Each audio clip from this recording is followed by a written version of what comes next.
Hello and welcome to a Smurp video, and we are looking at the final figure of the original 5 Mighty Morphin Power Rangers Red Ranger. And as always, we have this beautiful coin piece here, beautiful art here, ThreeZero down here, figure 0 there, I don't know what that means. And Hasbro have worked with them because they've got the license, obviously, so they've had to approve it and probably get paid something because they own the rights. And I've got to say a massive thank you to Comics and Cocktails because I got the original 5 from them, and Natalie and the team there are really good. They because of the cost, they allowed for people to pay a piece each month. So I think I paid it over 6 months, which was fantastic, and made it even better. And I can see these figures, they are really nice. But you're not paying 400 quid like you would with Hot Toys, for example. If you want a Hot Toys, you're paying like 400 quid these days, depending on what figure you're getting, obviously. So these were around 100 each. However, any new releases have slowly gone up because of their popularity and because of their worth, and they are worth, in my opinion, the amount you pay for them. So I'm very happy with this. So you got Red Ranger in there, you got him in there, nice and simple. So I'm going to open this figure out and we can have a closer look. Alright, so here he is out of his packaging, and once again I'll get my gripe out of the way. I would have loved these figures to have come with heads. This one obviously I would have wanted it to come with a Jason head, and obviously a Rocky head for when he took over. And I would have been willing to pay that little bit extra for that thing, but I guess I'm not sure if it's easier to do the helmets like this rather than trying to replicate heads. And I guess you've got to go get approval to use somebody's face as well. So I guess there's some legal stuff as well that may have bumped up the cost and maybe bumped up the price of delivering these, perhaps. Although in the Lord Drake and the future ones and Ranger Slayer, could you get away with just approaching Boom Studios, perhaps? Not so sure. Anyway, once again, this figure, they've done a tremendous job. So I will say this, they do overemphasize lines on the head, so you would never have seen these extra lines in the show as far as I'm concerned, but they really go out to define the Tyrannosaurus head to show that it is a Tyrannosaurus, I guess. I've learned to adjust to it, even though I guess it's not perfect, but it is their own take on the Mighty Morphin Red Ranger costume, and it still, I feel like it still looks great. I guess the only thing that I'm wondering, and I'm not sure if it's just me looking at it, I feel like the red isn't quite red, if that makes sense. Looks sort of a little bit orangey, I guess. Maybe it's just me. Once again, the fabric on the body looks absolutely perfect. So you got fabric here, and then you got a little bit of I can never think of the material. I know what it is in my head, but I can never think of the word to describe it. But it's sort of like a more solid, harder piece rather than fabric, etc. The hands are obviously plastic pieces, and they look good, and you got some nice lines in there for the gloves like in the original show, and then you've got the red here. Now I guess the only other thing that I could say is this is sort of like a matte red, this is sort of slightly different, but does it all match up? Maybe not completely, I guess. And then down here you got the Morphin. Let's see if this will focus. There you go, you can see the sort of Tyrannosaurus in there, and the Blade Blaster fits nicely in the belt, which goes all the way around. And then you've got this section, if you want it, underneath there is sort of like a little strap. I'm not going to ever mess with that because I don't want to ruin my figure, and I'm not sure how that would affect the warranty. And speaking of warranty, make sure you put your warranties in if you buy these figures. I haven't done mine yet. I need to do mine now because I'm thinking, I probably should have done that like 4 months ago when I got these figures. Damn, I think I've had them that long that and I just needed to review them. And then once again, the boots look absolutely glorious. So once again, the figure is, it's not a figure, it's a premium figure. It looks absolutely brilliant. So let's bring in another piece of brilliance. I'm going to try and do this, hopefully. There we go. It gradually comes into shut. There is the Tyrannosaurus Sword, and look at the detail on that. That looks absolutely gorgeous. I guess my only thing that I'm going to be worried about is when I do put this into into his hands, is he going to end up, what's the word, taking off some of the paint? I hope not, because some of the hands, they're very difficult to get the swords in, etc., the weapons in. But that is a nice size. So just for comparison, you can see that almost takes up a majority of his body. That's how big it is, and that's how big it should have been. So fabulous job there, in my opinion. It looks great. And just so I can confirm, I will be doing the power blaster at the end, trying to get that into place. So with the gun, you just flick that down. If it focuses, come on, focus, focus. There we go. And then just push that along. And once again, that looks very, very nice. Very, very nice. And then you just pull that back, flip that up. Now, there is a little thing here. If you want, I can do it. Come on. I hate this piece. It's, come on. Just try and get a flick out, man. So, by carefully using some nail scissors, you can flick out the blade there, and that does look very, very cool. Looks very, very nice, and they've done a fabulous job with this. And then behind that, we have Jason holding his power sword. Now, one thing that I'm seriously concerned about is when he's holding the power axe hilt to do the power blaster. I am worried that these hands haven't got the depth to hold that bigger figure. Now, he does come with the usual hands that you would expect him to have. Just for reference, if I can get it out. Closed fists, he's got 2 of those, if you want. And he also has, if I can get it out, open hand, if you want, which is pretty cool.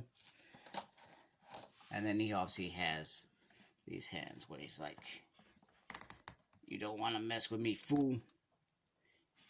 There we go. So let's look at articulation. So, in terms of articulation, the rule applies for this. You are dealing with a premium figure, and it has clothing, fabric. So, you've got to be considerate of that. So, the head can go all the way around. I don't need to pop him off because, well, there's nothing else to pop on in its place. But you can look up there quite nicely. So, the neck sort of moves as well. But once again, with that, just be careful. The arm, I would never try and... You can underneath there. That will rotate all the way around. But you're taking the fabric with you. So you got to be careful, because if you're not careful, you're going to pop that seam. You go up. It has what feels like a double, because it does go in quite nicely. The hand, you can rotate it all the way around, but at some point you're gonna pop that off, put it that way. He does have movement on the waist. Once again, you're restricted due to the fabric. And then the leg, you can do that all the way up, and that does work. That does work really well. Swivel on the thigh, swivel on the foot, pivot, upsy and downsy, but not too much. And then you can do you see, you just got to be really careful. You can probably do the splits with this figure. It does probably have that articulation ability. However, you are not going to risk it, because if you risk it, you end up damaging your 100-pound premium figure. And if you didn't get this on first release, you may be paying more on the second market. It is possible that that could have happened if you missed out. But I'm not even sure if these are out now, or whether they're still available. I hope they're still available. And I always find that if you sell them out, if you sell these figures out, I never understand why companies like Hasbro, etc. I'd understand the big companies why they couldn't do a rerun, because you do a rerun, you probably sell the same amount. If you think about some of the Transformer figures that we've got over the last sort of couple of years, some of those figures will be prime for re-release. The problem with Hasbro is they sometimes re-release the wrong figures, or they go and re-release a figure after they've just released it, which is ridiculous. Whereas if they took some of, sorry, I've gone on a tangent now. If you take some of the Coneheads, for example, that were in that special 2-pack, ridiculous price. All you have to do is look at those second market prices. Say, if we re-release these again, they will sell, because they're a popular G1 character. And the same with Power Rangers. You know, if they went and re-released the Mighty Morphin Power Ranger figures, the original 5, in a 5-pack or something, Lightning Collection, they will sell. And probably the same with these. These will sell as well, I suspect, because they are beautiful figures. You know, and there's a lot of adult adult collectors out there that would love to have a quality set like this. So let's have a look at all of them together. Alright, here are the team, looking awesome. And I love how they've come together and look really great. They just all got their own individual features, weapons, and they look absolutely stunning as the original 5. Now, there were 2 ways to collect this set. You could collect this set as one big box set, including the Green Ranger, or you could buy them individually. I chose individually. I think I didn't like the idea of buying them as one big pack, because probably a little bit selfish. I'd have to review them as one rather than individually and show them off individually. And I feel like I'm hoping that's added more value as I've been reviewing them for everybody. So let's go bring in the 6th Ranger. So first up is the Green Ranger, and the Green Ranger, I think he was the same price as the rest of them, which is surprising due to the fact he has extra weapons. Actually saying he doesn't really have an extra weapon because he doesn't have a blade blaster. He also has the shield, etc. And just, he was probably going to be the first one that everybody snapped up. And he just looks absolutely great with this. And then the new White Ranger, leader of the Power Rangers, Tommy Oliver. And once again, this figure is absolutely beautiful and just adds the value to the team in terms of being a leader. And you can imagine this is changing the guard. You got Rock in the back, Adam and Aisha joining the 2 originals, and Tommy. Alright people, we need Power Blaster. So literally, you take this and you slot this in here like that, and then you bring that down like that. And yeah, I'm not sure about the stringy bit, but it seems to fit in really nicely. Now this bit I thought was very, very clever. So if you turn it over and you literally grab the figures, I'm trying to think which order do they go into.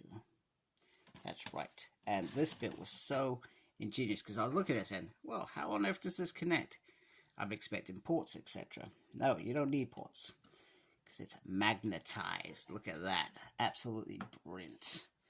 Let's put Billy's on there. Do Billy's on this one first. Let me just see how it just connects. It's really cool. Really simple, really nice. Oh, it's not meant to come off, Billy. Oh, oops, knocked them all now. There we go. Right, so we turn it around. So we got that bit. Pretty cool. And then we just add Jason's sword onto the top there. Slot that in very nicely. Now, I guess the bit that's bugging me is the string. And if you knock them, you will knock them out of place as well. But other than that, that looks pretty dang cool. Look at that. Wow. Awesome. Now I'm going to try and be brave enough and put it in Jason's hand. That's going to be interesting. And then I'll try and get them in a pose. So hopefully we finish up on a pose. If not, I apologize in advance. Let's give it a go.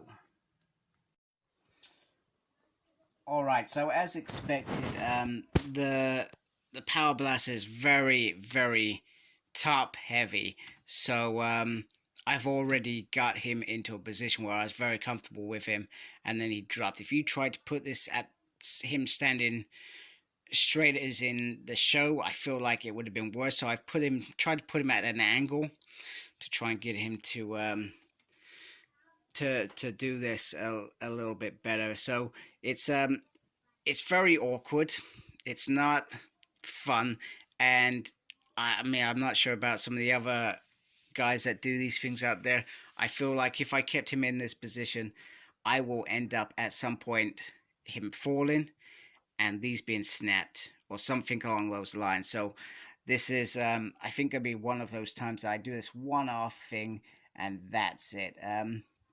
Which is a shame. And I feel like a biggest contribution to that is the small pegs for the hands. I feel like they contribute to this. I also feel like he should have been given a bigger, stronger hand to hold the axe gun. But other than that, it's still pretty cool. And I've done it, so I think I've done my job as a YouTuber, I guess. So I hope you like my video. If you do, please subscribe to my channel. Thank you to those that already do. I already really appreciate your support. Make sure you look after yourself. Very important these days. And as always, embrace geekiness. Take care. Goodbye.